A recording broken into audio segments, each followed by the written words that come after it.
Sports Desk, we continue to talk about the Penguins as they begin really what is the second half for them. They came off this bye week and all-star game break all together as one. I personally don't like that. I wish they could have been separated. I'm sure players would tell you the same. It seems like 9 days is a long time. It feels like the old Olympic break, doesn't it? Yeah, it does. So whatever, they had to deal with it. They'll be back. We'll see how they do tomorrow. But they also have a goaltending interesting situation. They have two very good goaltenders, and I've always been one who thinks you need depth in goal. We saw it, how it helped them here when they won their first Stanley Cup with Marc-Andre Fleury. So you can never have enough good goaltending. Just ask the Florida Panthers. But the point is, at some point, there's going to be a cost situation involved. And today, also on the Cook and Joe Show, Jim Rutherford talked about that, and you heard that conversation. I did not. Yeah. Now, Tell us about it. I want to give Cook a lot of credit for following up here with Rutherford, who, you know, it's like they inject him with truth serum before he does every interview. It's great for us and for our viewers right now to have this material to talk about, Bob. But he said that both guys are in for a big payday, Jarry and Murray, this offseason. And he said it's going to be extremely difficult for us to keep both guys beyond this season. Well, both are restricted free agents, so theoretically you can, but it's the amount of money that we're talking about here. Already, you know, Matt Murray, if he should have a good postseason run, you have 2 cups, and let's hypothetically say he gets to a final or wins another one. All of a sudden now, you wonder how much money that's going to cost. And at some point, just like we saw with Murray and Fleury leaving town, that was because of an expansion draft. There's another one coming up, by the way, with Seattle. So at some point, both these guys aren't going to be here. What's your most likely take about who is here? Well, based on today, I would say Tristan Jarry, because it tells me that Jim Rutherford believes that based on the first 50 games of this season, that Tristan Jarry is a franchise goaltender, that he's not a fluke, Bob, that this isn't a Johan Hedberg or Brent Johnson or Thomas Vokoun getting hot for an extended period of time.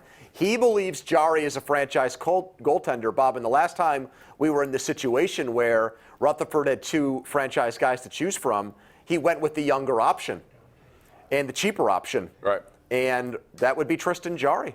The only thing I'll caution is the fact that Tristan Jarry hasn't been through the cauldron that is a playoff run. And I think that's a different animal. We'll see how he handles it. So far, he looks like he is perfectly capable. He doesn't have one of these kind of personalities that's going to go up and down and get himself all out of whack, pretty even keel. I think starting tomorrow night, Murray will be in net for the Philly game.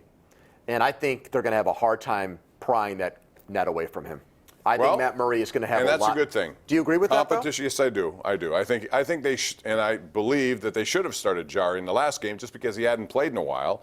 You have this break coming up, and I also think, you know, Matt Murray is going to put his line in the sand, too. He's going to say, this is my job now. We're going to see. And it's good for both. It's good for the team to have that kind of stuff. And he loved the competition with Fleury. He did. I think he excelled in those situations. And now he's in a little different role. He's the Fleury. He's the older guy who's been around, even though he's still very young. Let's go out to Fred in North Huntington, who joins us here on the Nightly Sports Call. What's going on, Fred? How are you? Hi, Fred. Hi to both of you guys. I want to continue to talk about the goaltending, actually, and I actually like both guys. I'm not a fan of, either one of them. I like them both, is what I wanted to tell you. But the one glaring difference I noticed in the games when you watch them is, to me, Jarry is just a much better goaltender when it comes to handling the puck. Yeah, much better. It's glaring. When it's a huge asset too. What's that? It's a huge asset. He's like a third defenseman. Absolutely. Yeah. Even on a power play, Bob, when Jarry gets that puck, he throws it up the blue line, and that's something Murray can't do. And I see that as a big advantage, even in the playoffs, when it comes to the playoffs and stuff like that. But I know Jarry obviously doesn't have the experience, but at some point, though, when you get in these playoff games, you're going to have one of them as a starter. They're not going to be rotating guys by that point. And before I get off, I wanted to ask Andrew something. I've seen that Greg Olson is parting ways with the Carolina Panthers. Is he a guy you think the Steelers might be interested in? I don't, and great question, Fred. I've seen that a few places tonight. Why would I want to bring in another injury-plagued tight end? Greg Olson's 34 years old. If you look at his last 3 years in Carolina, he can't keep himself on the field. And when he does, he's injury-riddled. He's playing with injury, and the production just isn't there. So it's a big name, and he's been to Pro Bowls, Bob, but I don't think he's the remedy. I don't. I don't think there's a lot left with that guy. I think there's a little bit left, and if the price was right, I'd do it. I understand what you're saying about the injury, but I also see the production when he's healthy, and something I did not see with other guys who've been here. I would like to see them try to do better. Well, I think they can do better. I think they can keep if you're going to draft somebody, and I would imagine at some point there's got to be somebody out there that they would like to bring in. And if not, if there's someone else out there who they believe they can somehow finagle to get in here, whether it's by trade or whatever, they have to address Well, did you see what Gradkowski said today about that? What do you think of Tyler Eifert as a buy low candidate? Again, injuries. Same situation thing. as Olsen. But if I'm buying low, I'm doing it. I need help there. I think if you look at this Super Bowl, you'll see reasons why tight ends in this day and age are very important. And if you can catch, you're 6'4", 6'5", 250 pounds, but you can run like they do and you occupy the middle of the field, it is an asset. Ask Kansas City how they utilize their man there, and ask San Francisco with George Kittle, another guy who they got two of the best in the game in this game. And what is the problem with the Steelers? Their red zone offense was pitiful. Right. And that's a big to have part of a it. big target down in that area where the field is shortened and is congested, to have a guy that can box you out and doesn't need a lot of room to make a catch, because like a jump ball in basketball or a rebound, he can go up and get it. Well, look at the Baltimore Ravens. They had 10 touchdown catches in Hurst. They have 3 of them. Boyle. They got 3 of them. And they're one of them used to pitch for the Pirates. Did you know that? That's right. All right, let's go back to the lines. We have Dave in Du Bois who joins us right now. What's up, Dave? How are you? Hey, how you guys doing tonight? Good. How are you?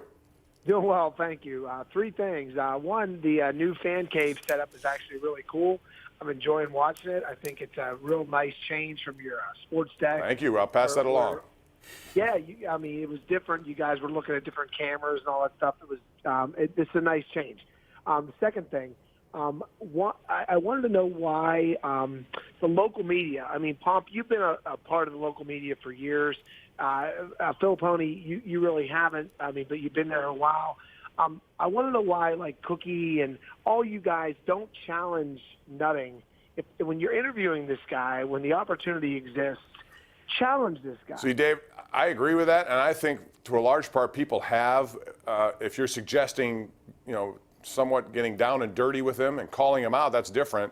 There are shows for that if you want to do it. But when you're doing an interview, I don't know that you can follow up. And I think a lot of times people have followed up. I know I've tried. I think the answer still comes back the same way, which is we're going to try to build through the draft. We need to, put a lot of people in our system, which is all well and good and necessary, absolutely. But the issue is when you get a point where you can actually add on, they seem to never have really done that or never have endorsed it, Andrew. So I don't know what you're supposed to do. He says what he says, and that's it. You can follow up. He's going to still say what he says. Right. There's a company line, and this is not just a commentary on the Pirates, but owners and people in position of prominence here, they have public relations staff. They're very programmed and coached up on their answers. They rehearse their answers in advance. We had Eric Hagman, who I respect a lot, Bob, went down to spring training last year and point blank looked Bob Nutting in the eye and said to him, Bob, I know people who will not step foot inside PNC Park until you sell the team. Point blank asked him that. I remember. And Bob Nutting didn't blink.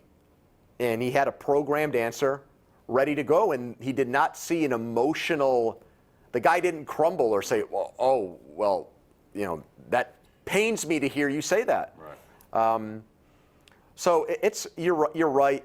I do get, though, the fan desire for the owner to sound like them, frustrated by the lack of winning. He should be They frustrated. haven't won a playoff series in 40 years. Exactly. 1979. Even when they won in 1990, 91, 92, they didn't win. They didn't get to the World Series. The bottom line is, and it's not like it is right now where you have these wild cards. You had to win a series to get there, and that did not happen. I think people are very passionate about the Pirates, and that's a good thing. I want to see them be just as passionate when it comes about adding on to a team that they think may be competitive. We're going to take a break. It's 412-575-2600. More calls on the way. We're right here live. It's the Fan Cave on the Ireland Contracting Nightly Sports Call, Pittsburgh CW. The